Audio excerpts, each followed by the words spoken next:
Nous allons commencer ce premier chapitre vision et image par nous intéresser aux lentilles et à l'œil.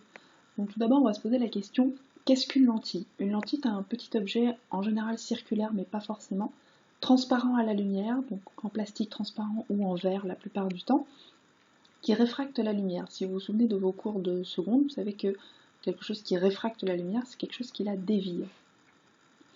Elle est utilisée dans de nombreux instruments d'optique. Pour les plus simples, la loupe, les verres de lunettes, les lentilles de contact, mais aussi des choses plus compliquées comme le microscope, le télescope, la lunette astronomique, etc.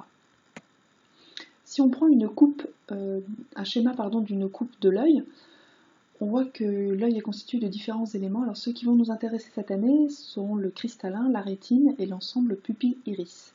Donc tout d'abord le cristallin, il se comporte en fait comme ce qu'on appelle une lentille convergente. Alors vous voyez que la lentille sur l'image ici est bombée, le cristallin est bombé également, c'est ce qu'on appelle une lentille convergente si le centre est plus épais que les bords.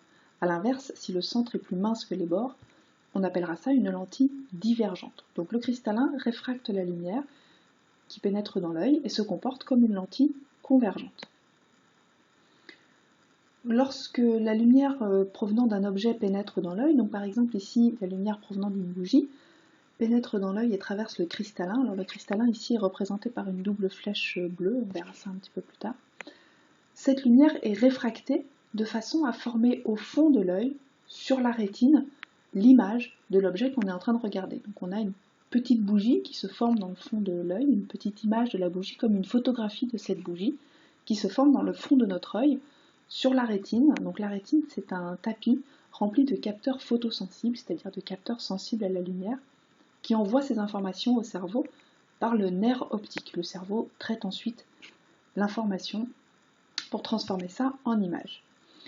La dernière chose qui va nous intéresser, c'est l'ensemble pupille-iris. Alors la pupille, c'est le trou noir qu'on a au milieu de l'œil, et l'iris, c'est ce qui est coloré, qui permet d'ouvrir ou de fermer la pupille. Alors tout simplement, cet ensemble sert à doser la quantité de lumière qui pénètre dans l'œil, pour éviter d'être aveuglé, pour éviter qu'il y ait trop de lumière. La pupille se ferme, et au contraire, s'il fait un petit peu sombre et qu'on a besoin de faire pénétrer un maximum de lumière dans l'œil, la pupille va s'ouvrir. En optique, on utilise un instrument qui s'appelle le diaphragme, qui s'ouvre ou se ferme en fonction de ce que l'on veut. Donc ça, c'est un schéma du diaphragme, pour voir un petit peu à quoi ça ressemble. Voici une photo.